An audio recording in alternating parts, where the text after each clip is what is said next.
सदर पाकिस्तान जो है बड़ा टफ टाइम दे रहे हैं मौजूदा हुकूमत को भी और इस्टेब्लिशमेंट को भी। सदर चाहते हैं कि 90 रोज़ के अंदर अंदर जो इंतखाबात है वो हो जाएं। अगले साल के पहले महीने के आखिरी हफ्ते में जो आम इंतखाबात हैं उनका इनेकाद होने जा रहा है, जिनकी वजह से पॉलिटिशियन हैं, जिनकी वजह से ये अदारे हैं, ये 25 करोड़ अवाम वो आज भी सड़कों पर थे। आज भी लोग अपने बिल उठाए मारे मारे फिर रहे थे, एहतजाज कर रहे थे, लेकिन अब पता नहीं किसे एहतजाज कर रहे हैं।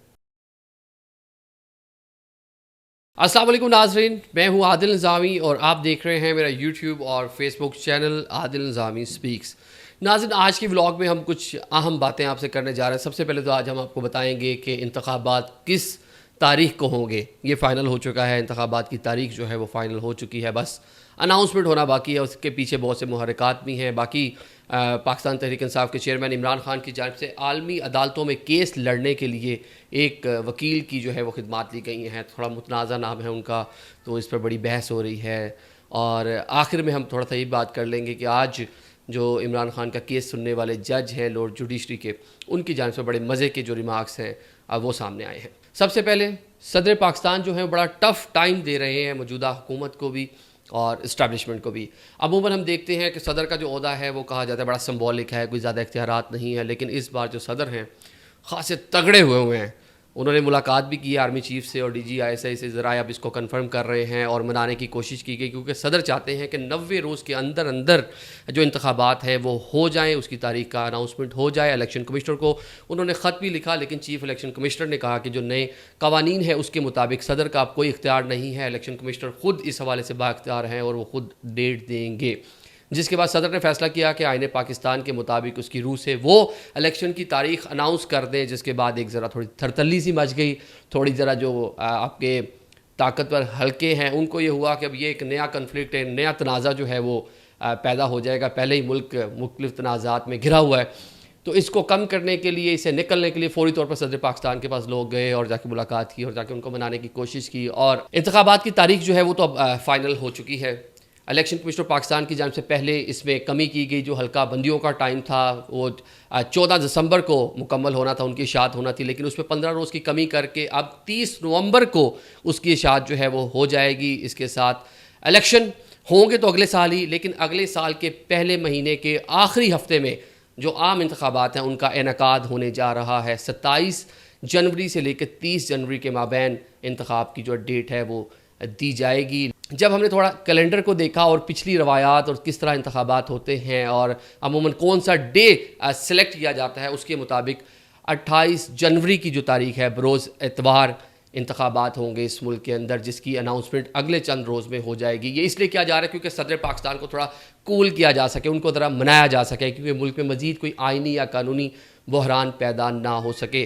क्योंकि अदारों की जानिब से अब कोशिश की जा रही है कि मुल्क में मज़ीद कोई बहरान पैदा ना हो। जिस तरह से मुल्क की जगहंसाई हो रही है, अदालती मामलात, केसेस रोज़ाना मीडिया दिखा रहा है, सोशल मीडिया दिखा रहा है, हम आपको बता रहे हैं क्या कुछ हो रहा है, इंटरनेशनल मीडिया इस पर बात कर रहा है। पाकिस्तान में जिस तरह से केसेस बन रहे हैं, जिस तरह उनका ट्रायल हो रहा है, हम मजाक बन के रह गए। ऊपर से इकॉनमी की जो सूरत हाल है, लोग सड़कों पर हैं। आज भी पूरे मुल्क में एहतजाज हुआ, शटर डाउन रहा, पहिया जाम रहा। जमात इस्लामी ने कॉल दी थी, ताजर तंजीमों ने कॉल दी थी, लोग एहतजाज करते रहे हुकूमत के ख़िलाफ़।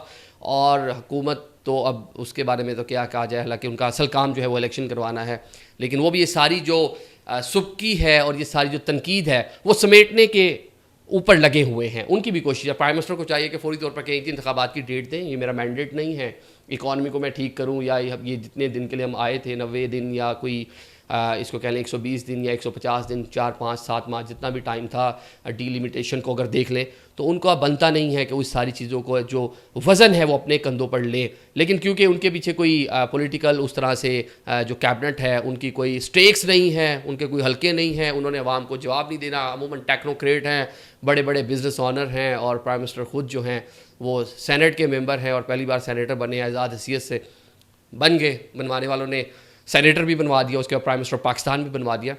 तो अब मामलात आगे बढ़ने चाहिए। दूसरा जो PTI की जानिब से जेफरी रॉबर्ट को अपना बैनुल-अक़वामी अदालतों के लिए वकील जो है मुकर्रर किया गया है। अनाउंसमेंट की गई इस चैम्बर की जानिब से, जिसके पाकिस्तान तहरीक इंसाफ के ऑफिशियल अकाउंट्स और इसके साथ पाकिस्तान तहरीक इंसाफ के जो रहनुमा हैं उन्होंने भी इसको शेयर किया। लेकिन जो ये शख्सियत है जेफरी रॉबर्ट, ये बड़ी थोड़ी मुतनाज़ हैं। यहाँ पर सिलेक्शन में पाकिस्तान तहरीक इंसाफ ने थोड़ी सी गलती कर दी। आलमी अमूर के बहुत से माहिर हैं, बहुत से इंसानी हकूक़ के हवाले से और इंटरनेशनल अदालतों के हवाले से केसेस के वकला दुनिया भर में और भी मौजूद होंगे, लेकिन ये जो नाम है इधर थोड़ा मुतनाज़ा है, क्योंकि सलमान रश्दी जिनका ताल्लुक़ जो है ईरान से था और मलून ने जिस तरह से इस्लामी मामलात में किताब लिखी, मिलान करने की कोशिश की और पूरी दुनिया में उनके बारे में सेंटीमेंट्स हैं, मुसलमानों के जज्बात मजरूह किए। पहले वो कुछ टाइम यूरोप में रहे, उसके बाद अभी अमेरिका में है। हमने कुछ टाइम पहले देखा उन पर एक हमला भी हुआ अमेरिका में, एक तकरीब के दौरान उनकी एक आँख जो है वो भी उसकी ज़ाया हो गई और उस टाइम भी ये मामला बड़ा हाईलाइट हुआ। तो मेरे ख्याल से खान साहब की ये वाली सिलेक्शन थोड़ी सी गलत है। पीटीआई को, उनके वकला को, उनकी जो टीम है जो फैसला साज है, करता धरता है, उनको सोचना चाहिए था। एक ऐसी शख्सियत जिसके लिए आप ये सारा कुछ कर रहे हैं और वो आप उनको आलम इस्लाम का लीडर भी कहते हैं और ऑल्दो वो मकबूल भी हैं इस्लामी कवानीन के हवाले से। यूनाइटेड नेशन में जो उनकी स्पीच थी और नमूस रसालत और इस्लामोफोबिया के हवाले से जो डे ऑब्ज़र्व किया जाता है, उन्हीं की कोशिशों से हुआ। उन्होंने पूरी मुस्लिम दुनिया की तर्जुमानी की और अब एक ऐसी शख्सियत जिसने पूरी मुस्लिम दुनिया के जज्बात मजरूह किए थे, उसको पनाह देने वाला मुबैना तौर पर, उसकी वकालत करने वाला वो चेयरमैन पाकिस्तान तहरीक इंसाफ, जिन्होंने इस्लामोफोबिया की दुनिया में वकालत की और बताया कि किस तरह से हमारे जज्बात मजरूह होते हैं। 54 मुस्लिम कंट्रीज़ में बसने वाले लोग जिनके दिल जो हैं वो नबी पाक सल्लल्लाहु अलैहि वसल्लम की मोहब्बत से सरशार हैं। हमारा ईमान ही मुकम्मल नहीं है, हमारी माँ बाप, हमारी औलाद, हमारा माल जान, हर चीज़ कुर्बान नबी पाक सल्लल्लाहु अलैहि वसल्लम पर। अब ऐसी शख्सियत से रिलेटेड जो चीज़ें थी, खान साहब उसका क्रेडिट ले रहे थे। तो ये सिलेक्शन में थोड़ा सा मेरे ख्याल से गलती होगी पीटीआई से, सोचना चाहिए था इनको। ऑल्दो डॉक्टर शहबाज गिल ने आज एक ट्वीट भी किया और कहा कि ख्वाजा हारिस जो हैं वो मियाँ साहब के भी वकील थे, वो इमरान खान के भी वकील हैं। बल्कि मैं इसमें एक ऐड कर देता हूँ, सलमान सफदर जो है परवेज़ मुशर्रफ के भी वकील थे और अभी इमरान खान के भी साइफ़र केस में वकील हैं। ठीक है वकील होने, लेकिन वो मामलात और उसको थोड़ा सा अगर हम इस तनाजुर में देखें तो मेरे ख्याल से ये गलती हो गई है पाकिस्तान तहरीक इंसाफ से।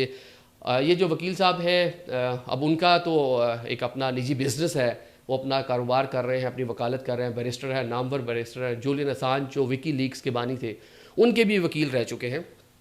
इंटरनेशनल जो अमूर हैं, इंसानी हकूक़ के मामलात जो हैं उस पर ख़ासी इनको दस्तरस है और बड़े फेमस हैं, दुनिया भर में माने जाते हैं। लेकिन जो केसेस हैं खान साहब पर और पाकिस्तान तहरीक इंसाफ जिस तरह उनको आलमी अदालत में परसू करना चाहती है, तो उसके लिए कोई दूसरा नाम भी देखा जा सकता था। यहाँ ये एक इस पर तनकीद हो रही है और ये तनकीद पीटीआई को बर्दाश्त भी करना पड़ेगी। इसके ऊपर एक देखें कि जज्बात भी लोगों के अटैच हैं और सलमान रश्दी के बारे में हम भी बचपन से सुन रहे हैं कि वो एक मलून ईरानी था, उसने जो सारा मामला किया उसके बाद यूरोप भाग गया, यूरोप ने उसको पनाह दी, फिर हमने देखा अमेरिका ने उसको जो शेल्टर किया उसको पनाह दी। आज भी उसको वहाँ सिक्योरिटी है, आज भी वो पब्लिकली उस तरह से नहीं फिर सकता, आज भी उसको प्रोटोकॉल मिला हुआ है वहाँ पे और बहुत से लोग इस तरह उसके ऊपर बहुत से मर्डर अटैम्प्ट हो चुकी हैं, बहुत से लोग उसके खिलाफ जो है चीज़ें कर चुके हैं।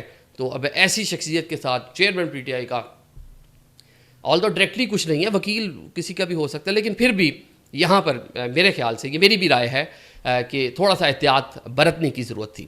बाकी अब आखिर में थोड़ी सी इस पर भी बात कर लेते हैं। जो आज जज अबुल हसनात जुल्करनैन ने रिमार्क्स दिए हैं शाह महमूद की जो बेल के हवाले से समाअत थी, उसमें उन्होंने कहा I am not Dilawar, I am Daler. मतलब अब ये जज साहब भी क्या कहना चाह रहे हैं कि मैं जज दिलावर नहीं हूँ जिसने खान साहब को 3 साल की कैद की सज़ा और 5 साल नाअहली की सज़ा सुनाई। तो ये जुडिशल सिस्टम जो है हमारा, ये उसको एक तरह से कहते हैं नेकड कर रहे हैं, नंगा कर रहे हैं उसको। पहले ही हमारा जो जुडिशल सिस्टम है दुनिया के पता नहीं 100 हमने कौन सी सेंचुरी मारी हुई है, इसके अंदर कितने केसेस आज भी अदालतों में ज़ेर समाअत हैं। जिस तरह कल परवेज़ इलाही साहब जो 2 बार सीएम पंजाब, 2 बार पंजाब असम्बली के स्पीकर, 1 बार डिप्टी वज़ीर आज़म पाकिस्तान रहे, जिस तरह हमने उनको सड़कों पर जलील किया और अदालती अहकामात के बावजूद जिस तरह इस्लामाबाद के मजिस्ट्रेट ने 3 MPO के तहत ऑर्डर जारी किए, या और भी बहुत से केसेस हैं। एक अदालत से निकलते हैं लोग, दूसरी बाहर जाते हैं, ज़मानत होती है, केस ख़त्म होता है या बेल मिलती है, बाहर से दोबारा उठा लिया जाता है। और 9 मई के वाक़यात ठीक है, काबिल मज़म्मत हैं, नहीं होने चाहिए थे। और जिस तरह आज अता तारड़ ने भी प्रेस कॉन्फ्रेंस में उसका तस्करा किया और साथ में कंडेम भी किया, जिस तरह हम पिछली बात कर रहे थे जेफरी रॉबर्टसन की। तो ये इश्यूज़ हैं, इनको थोड़ा एड्रेस होने की ज़रूरत है और पॉलिटिकल पार्टीज़ को थोड़ा सेंसिबल होके इनको मेरे ख्याल से जो है देखने की ज़रूरत है। आखिर में आज भी आवाम जो है, गरीब आवाम, जमहूर, जिनकी वजह से पॉलिटिशियन हैं, जिनकी वजह से ये अदारे हैं, ये 25 करोड़ अवाम, जिनकी वजह से मुल्क है, ये सिस्टम चल रहा है, वो आज भी सड़कों पे थे। आज भी लोग अपने बिल उठाए मारे मारे फिर रहे थे, एहतजाज कर रहे थे, लेकिन अब पता नहीं किसे एहतजाज कर रहे हैं, ये समझ से बाला तारा। सब ने अपना अपना हिस्सा डाला, वो पीटीआई हो, नून लीग हो, पीपल्स पार्टी हो, जेयूआई हो, एएनपी हो, जो भी पार्टी अब नाम ले लें, सब ने अपना अपना उसमें हिस्सा डाला, लेकिन सारा मलबा इस टाइम उठा रही है इंटरिम गवर्नमेंट। तो अब देखें इसका क्या नतीजा निकलता है। Thank you so much.